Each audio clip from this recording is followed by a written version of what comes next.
Hey Flight Simmers, welcome back to another Microsoft Flight Simulator 2020 development update video. We're going to go a little bit through the highlights of this, the latest development update. Firstly, they released a Around the World Episode 3, which is based on Africa, and they released a partnership series video. I'll provide the links down below. The partnership is with Textron, which are the owners of Cessna and Beechcraft. So once again, I'll provide those links in the description down below. The main things we're going to talk about in this development update is the SDK update, development roadmap, and the patch timeline. So let's head straight into the SDK update. The Microsoft team mentioned that they're working on several key areas to improve and expand the SDK functionality. So for the scenery editor in the SDK, there was an issue with projected mesh normal rotation issues.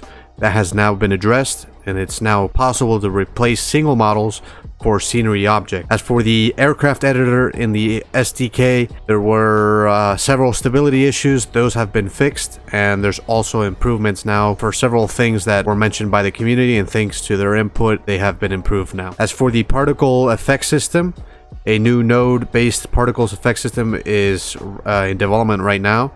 In features, it provides a more tunable parameters.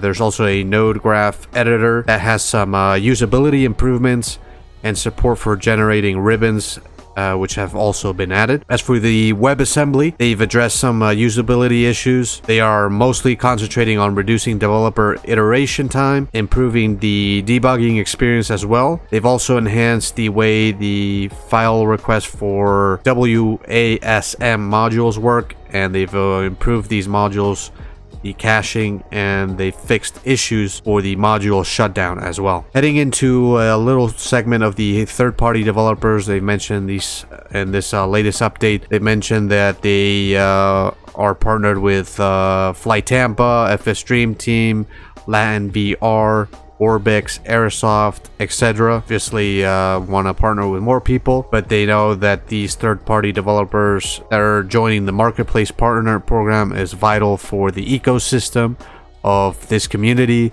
for the flight sim. Obviously, that's all they mentioned for the third-party developer update. As for the development roadmap update, we're going to go a little bit through the September. So this was the September 17th development update. We got the Around the World Episode 3.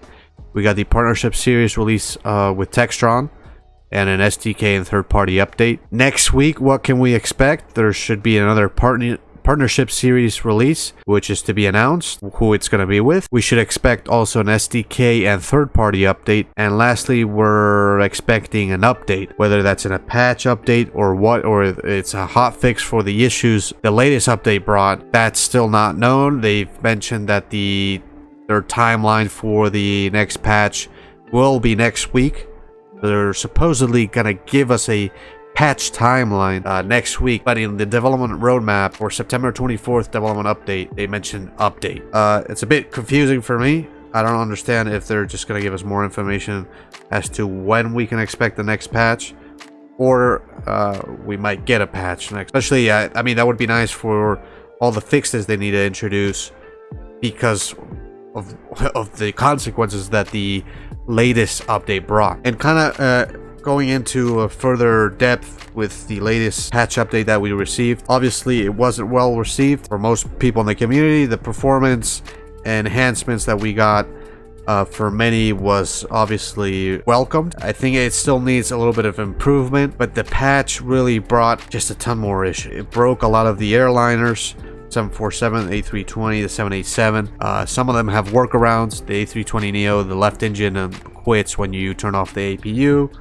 As long as you maintain the APU, you should be fine. They did a flight yesterday, and I had no issues. But once again, that's that needs to be addressed and fixed. So another thing I wanted to go into before I close the video up is that I really think we need to push that the Microsoft team or a Sobo team, whoever provides the updates, obviously, they need to create a system or a way that the patches and updates that we receive are not forced. So what I mean by that is that you don't have to initially go to the latest patch if you want to fly or use the sim. It's normal that a patch comes out and it has issues. That's always going to happen.